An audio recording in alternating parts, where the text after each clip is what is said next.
Doctor S Yadav online classes में आपका हार्दिक स्वागत है। डियर स्टूडेंट्स, हम बात कर रहे थे राजस्थान के भौतिक प्रदेश। हमने बात की थी राजस्थान के भौतिक प्रदेश को हमने 4 भागों में बांटा था। चारों का क्षेत्रफल आपको याद होगा। अपन ने याद किया था अरावली पर्वतमाला 9%, है ना। इस प्रकार से पश्चिमी रेतीला प्रदेश, फिर हमने दूसरा बात किया था अरावली पर्वतमाला,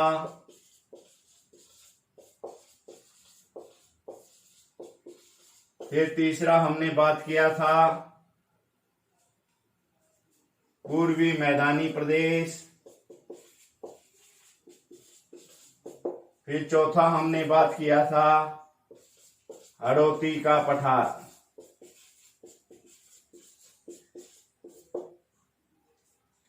तो पश्चिमी रेतीला प्रदेश 60% से अधिक यानी लगभग 61%, और जनसंख्या कितनी थी 40। अरावली पर्वतमाला हमने गिना था 1 2 3 4 5 6 7 8 9% और जनसंख्या 10। पूर्वी 2 है, मैदानी 3 है, तो हमने इसको 23 बनाया था। ये आपको याद हो गया होगा। और इसमें जनसंख्या कितनी थी 39%। हड़ौती का पठार कितना है 7। जनसंख्या बताइए 11%। Very good. 50 से 50 100 हो गया ना। ये हमने चर्चा की थी। फिर पश्चिमी रेतीले प्रदेश, फिर हमने बात की थी प्लाया झीलों की, और आपने देखा था कि प्लाया झीलें सर्वाधिक कहां पाई जाती हैं। आपने देखा कि प्लाया झील सर्वाधिक जो पाई जाती हैं वो जैसलमेर में, जिसे खडीन कहते हैं। ये सब चर्चाएं हम पहले ही कर चुके हैं। उसके बाद हमने बात की अरावली पर्वतमाला की, और अरावली पर्वतमाला विश्व की सबसे प्राचीन वलित पर्वतमाला है। हमने अरावली पर्वतमाला की प्राकृतिक स्थिति को भी देखा। अरावली पर्वतमाला दक्षिण पश्चिम से उत्तर पूर्व की ओर जा रही है, या उत्तर पूर्व से दक्षिण पश्चिम की ओर। ये देखिए आप, अरावली पर्वतमाला को राजस्थान की जीवन रेखा भी कहा जाता है। अरावली पर्वतमाला को महाजल विभाजक रेखा भी कहा जाता है।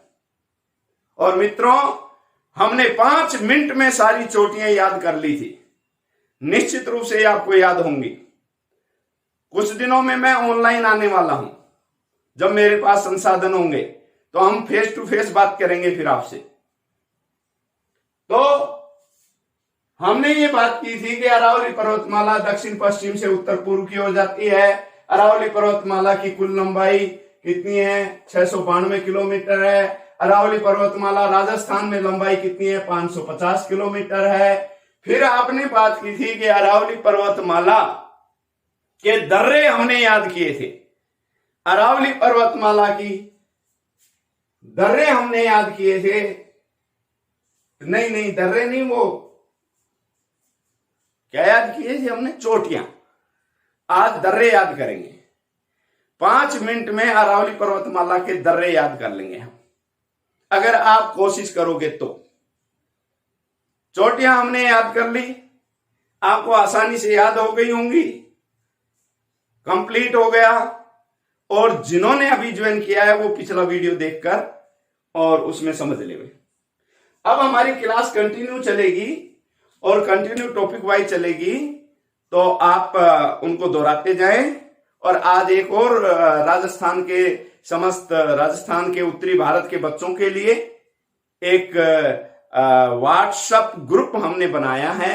व्हाट्सएप ग्रुप, बहुत सारे ग्रुप बनेंगे, उसमें 10वीं 12वीं स्कूल लेवल, उनमें स्कूल लेवल का पढ़ाया जाएगा। और दूसरा जो ग्रुप होगा वो होगा कंपटीशन लेवल। तो आप फेसबुक पे कमेंट कीजिएगा और उसमें बताइएगा कि आप कौन से ग्रुप से हैं। तीसरी बात कि हमने फेसबुक पे लिंक शेयर कर दिया है व्हाट्सएप ग्रुप का, तो आप व्हाट्सएप ग्रुप को उसमें से भी देख सकते हैं। और मेरी फेसबुक आईडी है डॉक्टर शिवरतन सिंह यादव, तो वो आप सर्च कर लें।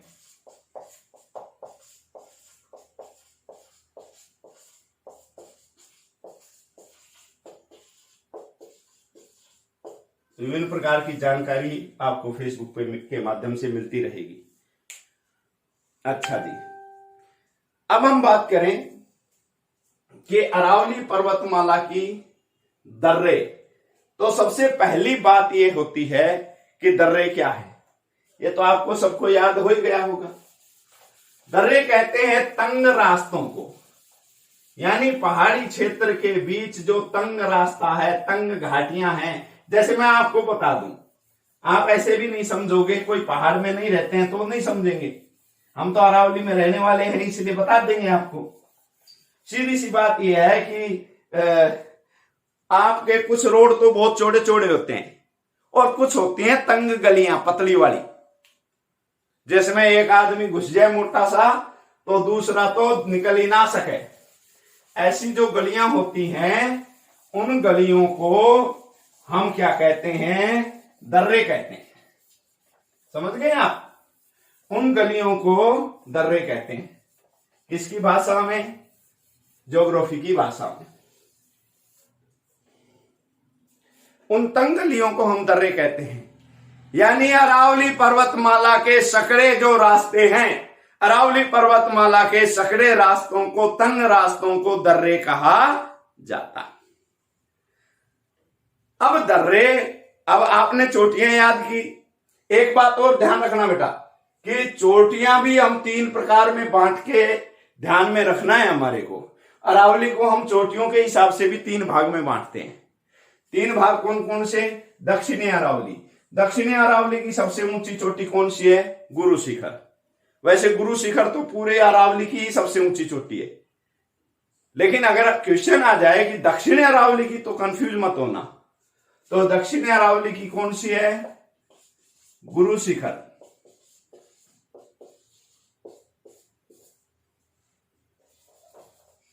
दक्षिणी अरावली, दक्षिणी अरावली की गुरु शिखर 1722। नंबर 2 मध्य अरावली। मध्य अरावली की सबसे ऊंची चोटी है, बताइए, जो बता दे वो छा जाए। मोरामजी। कौन सी है? मोरामजी। दक्षिण में कहते हैं ओरामजी, है ना? तो मोरामजी 934 मीटर। तीसरे है, वो है कौन सी? पूर्वी अरावली। ये देखिए गुरु शिखर, ये आपकी मध्य अरावली में आ गई, ये आ गई मोरामजी। मोरामजी की ऊंचाई होगी 934 मीटर। फिर आ गई अपने रघुनाथगढ़ 1055। हाँ? क्यों? 1055 मीटर। ये हो गई पूर्वी अरावली। तो पूर्वी अरावली,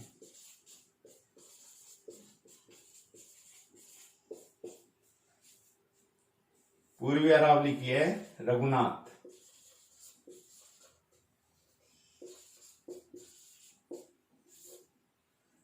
अब आपको याद कैसे करनी है?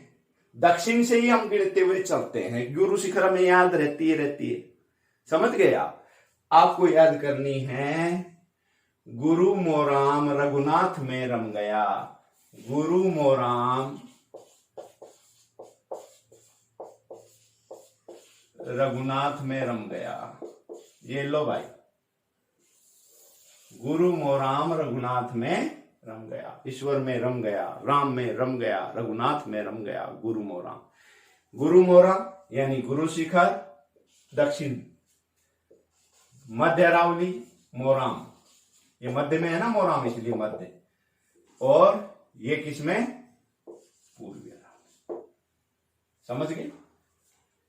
दक्षिणी अरावली में गुरु शिखर 1722, मध्य अरावली में मोराम जी 934, पूर्वी अरावली में रघुनाथगढ़, वो है, रघुनाथगढ़ की ऊंचाई कितनी है, 1055। ओके, हाँ। अब शिखर से कोई भी क्वेश्चन आएगा आप आसानी से टिक कर दो, गारंटी है मेरी। चलिए, जैसे अरावली की पर्वत चोटियां इंपॉर्टेंट हैं, ठीक उसी प्रकार से इंपॉर्टेंट है क्या, ठीक उसी प्रकार से इंपॉर्टेंट है आपके दर्रे। अब चलो दर्रों की बात करते हैं। स्क्रीनशॉट ले लिया करो भाई, बीच में रोक के स्क्रीनशॉट ले लेना आप, जो भी, फिर बाद में लिख लेना, और रजिस्टर लेकर बैठते हो तो लिखते हुए चलो। लिखने से इंपॉर्टेंट है याद करना, तो याद भी आपको होना चाहिए, जो आपकी ओरिजिनल कॉपी में वही काम आओगे, ओरिजिनल कॉपी में वही काम आओगे। चलिए, अब इसके बाद करते हैं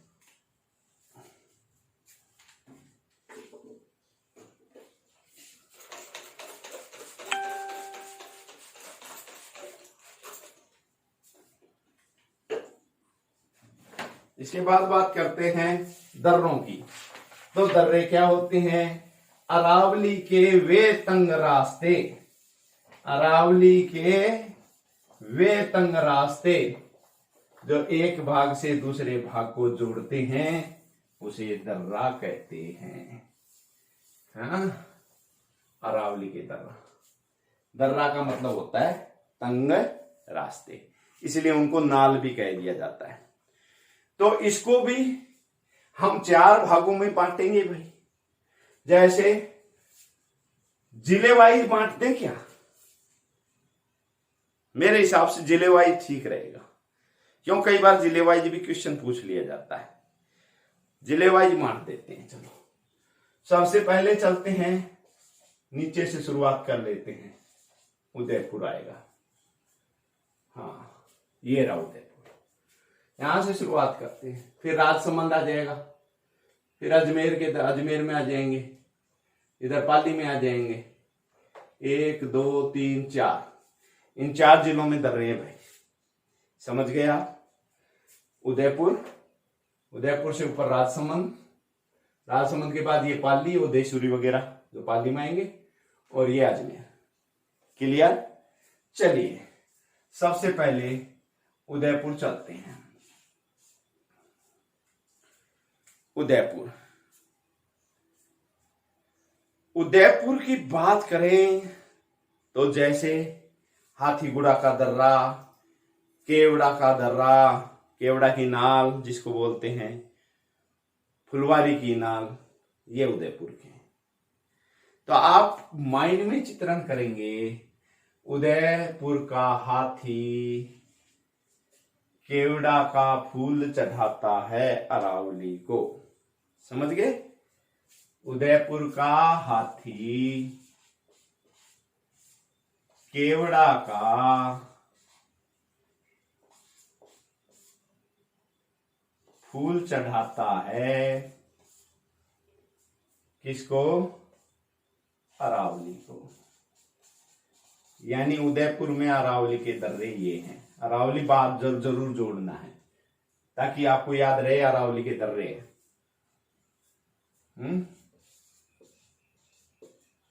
तो अरावली के दर्रे, जिले वाइज ये ध्यान रखना, ये हाथी दर्रा 3 जगह मिलेगा फिर आपको। चलो मैं आपको क्लियर करते हुए ही चलूंगा। ओके, तो हाथीगुड़ा की नाल,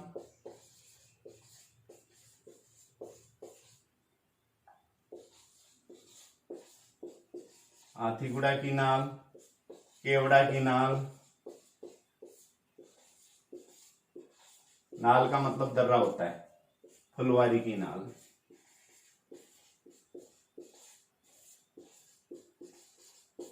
ओके, अब इसके बाद में राजसमंद ले लेते हैं। इसके ऊपर राजसमंद आ गया, ये आ गया राजसमंद। अब राजसमंद में कौन कौन से हैं भाई?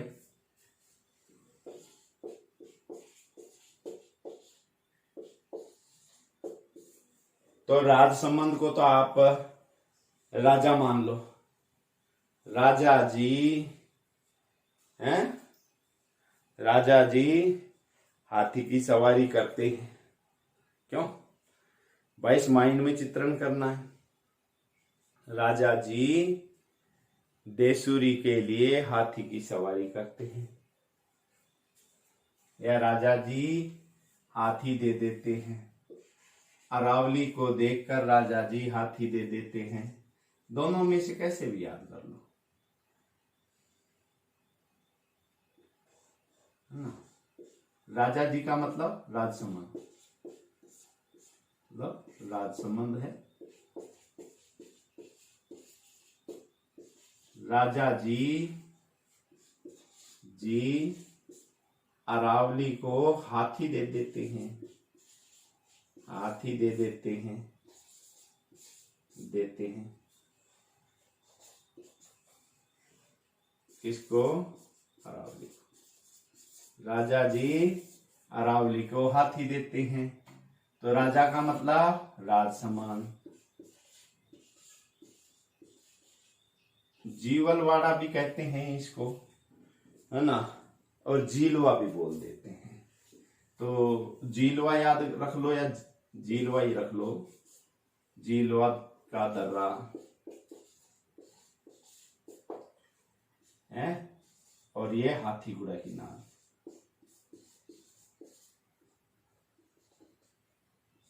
हाथीगुड़ा, गुड्ढा, हाथी गुड्ढा है, गुड़ा है पता नहीं, गुड्ढा है, हाथीगुड़ा की नाल।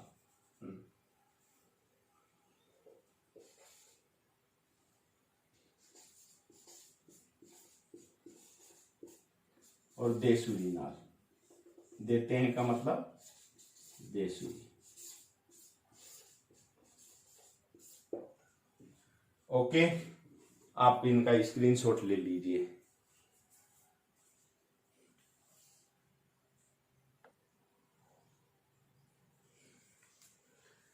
अब आते हैं पाली के दर्रे।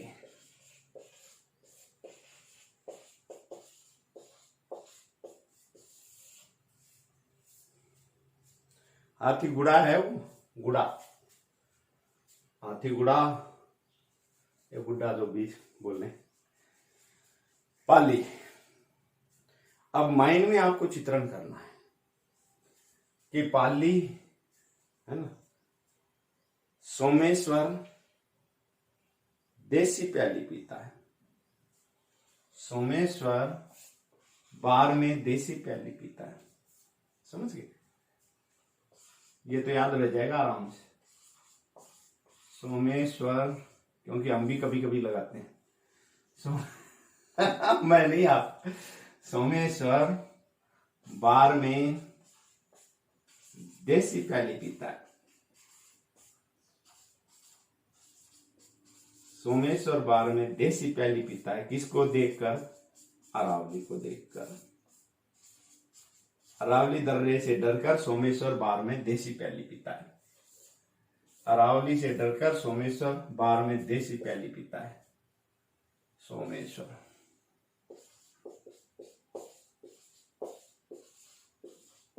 सोमेश्वर दर्रा, बरदर्रा, देसी, देसूरी,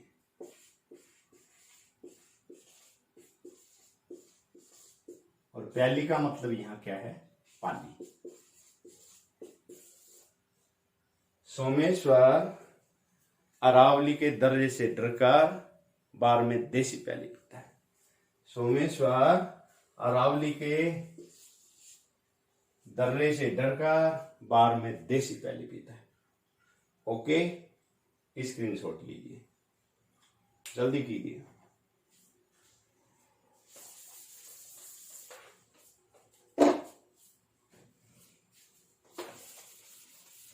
शीशे मिटेगा ये तो।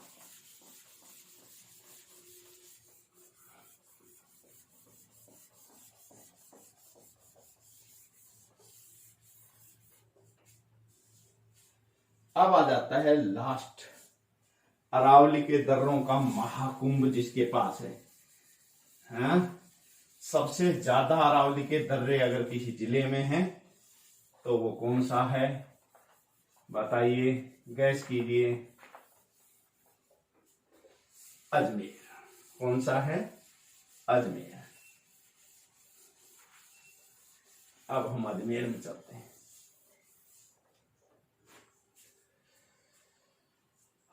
अजमेर के दर्रे,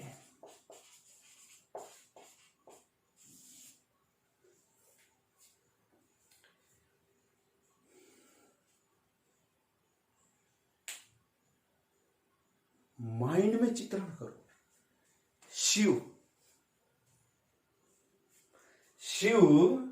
सुरा का कप पीकर, हालांकि मैं पीता नहीं हूं फिर भी मान लीजिए, शिव सुरा का कप पीकर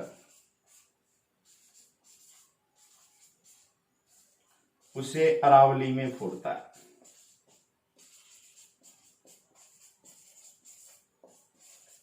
अरावली दर्रे में फोड़ता है। अजमेर का शिव सुरा का कप पीकर उसे अरावली दर्रे में फोड़ता है। अजमेर का शिव सुरा का कप पीकर उसे अरावली दर्रे में फोड़ता है। शिवपुर घाट का दर्रा,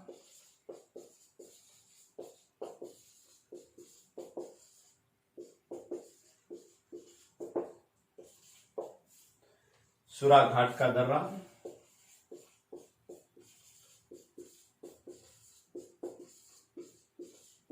कछवाली का दर्रा, है ना, कछवाली दर्रा या कछवाली दर्रा भी कहते हैं इसको।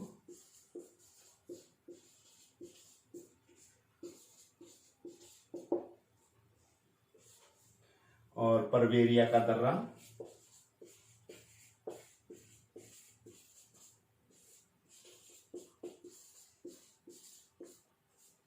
समझ गए? पीकर मतलब पीपली का दर्रा,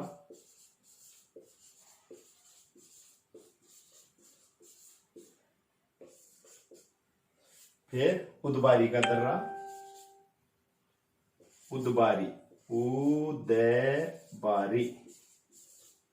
उदबारी का दर्रा,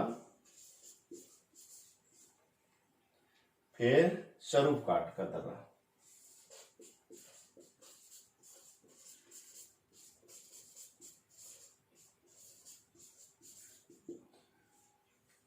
शिव सुरा का कप पीकर, मान लीजिए मेरा ही चित्रण कर लीजिए, मेरा ही नाम शिव रतन है तो आप शिव से चित्रण कर सकते हो। शिव सुरा का कप पीकर उसे अरावली दर्रे में फोड़ देता है। शिव सुरा का कप पीकर उसे अरावली में फोड़ता है, यानी कि अरावली के दर्रे।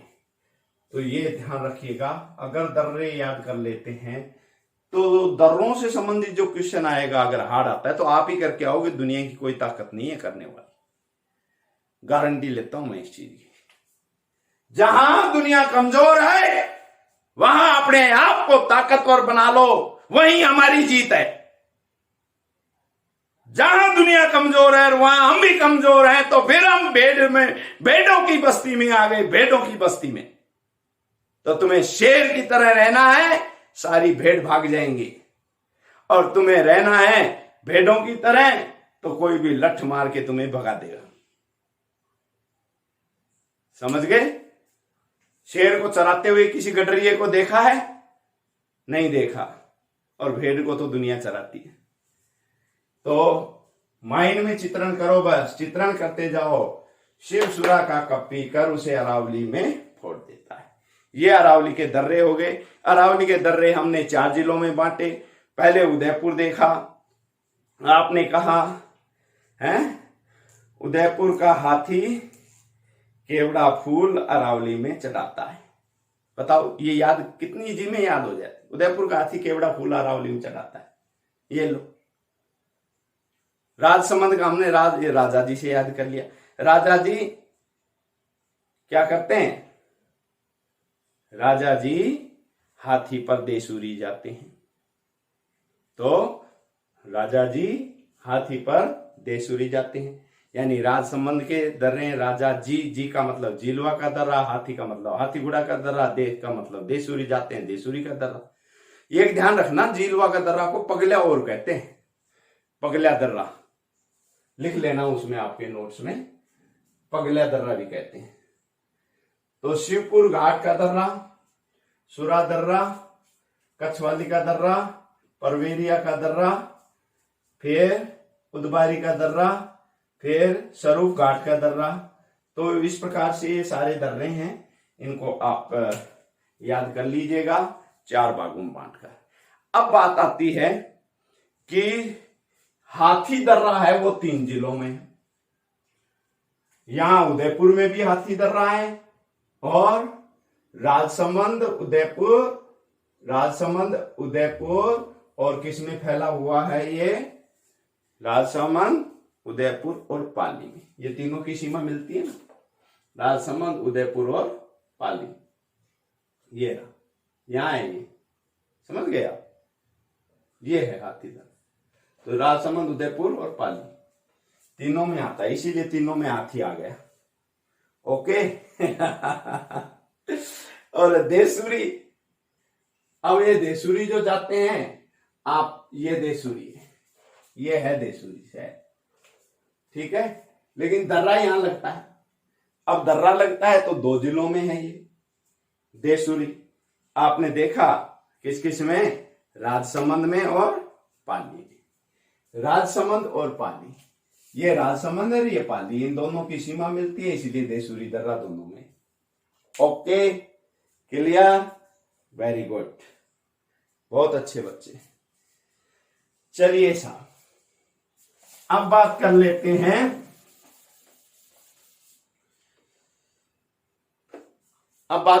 हैं प्रमुख पठारी क्षेत्र की।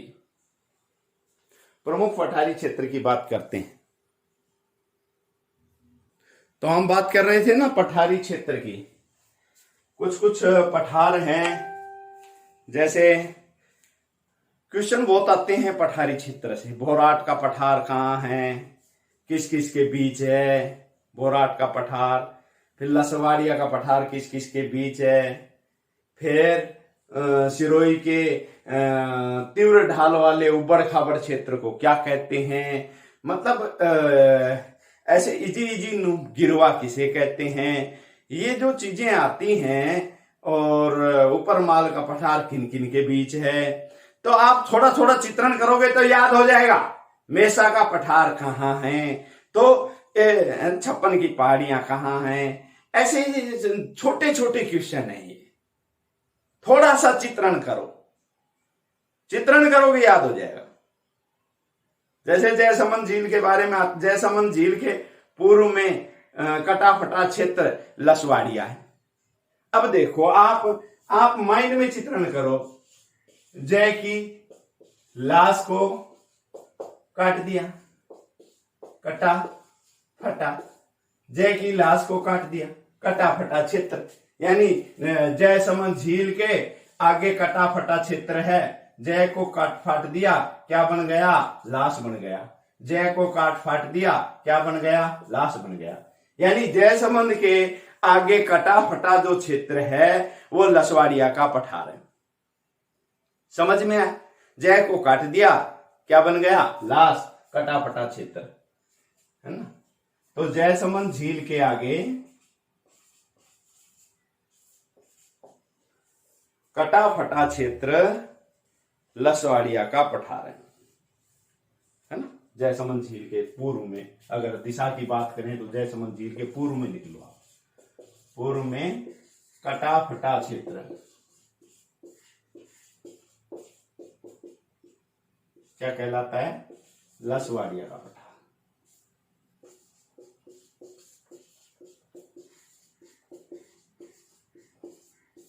ओके। इसके बाद में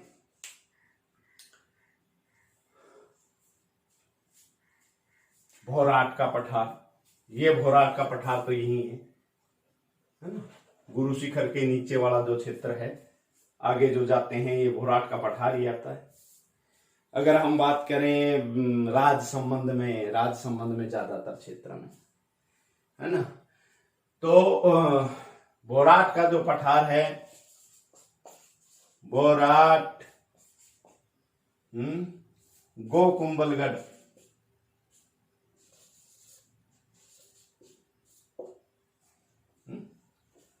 वो कुंभा भोराट गया है, वो कुंभा कहाँ गया है, वो गो कुंभलगढ़, है ना, यानी कुंभा गो भोराट। कुंभा कहाँ चला गया है, राट चला गया है, कुंभा गो भोराट, कुंभा गो भोराट, कुंभा गो भोराट, यानी गोगुंदा और कुंभलगढ़ के बीच में, है ना। जय की लाश को काट पाट दिया, लसवाड़िया हो गया, कुंभा गो भोराट, है ना, वो राट कुंभा, वो महान शक्तिशाली कुंभा चला गया। कुंभा गो राट, कुंभा गो राट, यानी भोराट का पठार किन किन के बीच में है, गोगुंदा और कुंभलगढ़ के बीच में। क्लियर। इसी प्रकार से मेसा का पठार,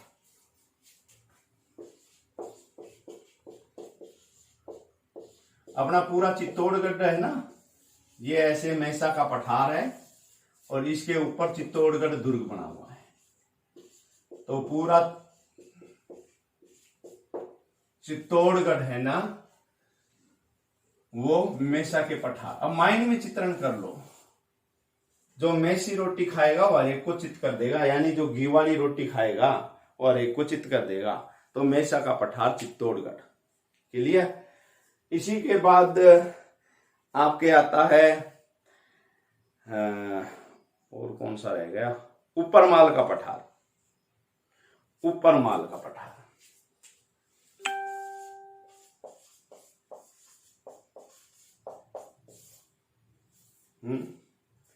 ऊपरमाल का पठार। तो भैंस को बीज खिलाया जाता है, खिलाया जाता है कि नहीं, भैंस को बीज खिलाओ, माल बन जाएगी वो, कितने में बेचो फिर।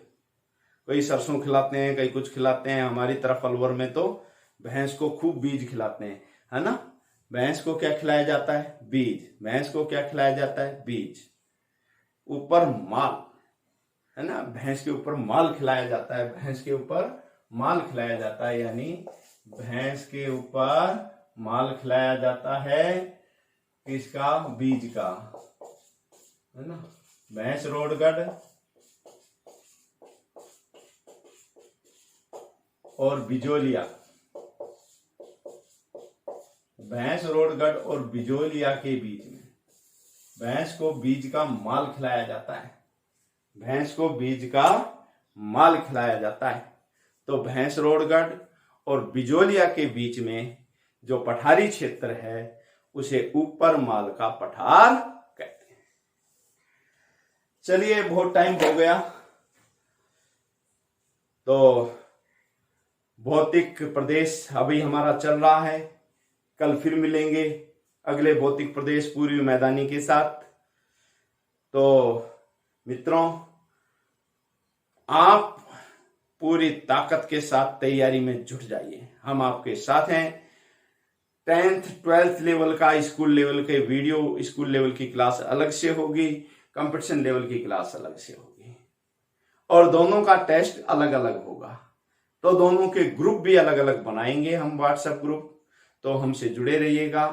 चैनल को सब्सक्राइब जरूर करना है, 100%। उन लोगों को मुंह तोड़ जवाब देना है जो लोग क्या उंगली उठाने लग गए।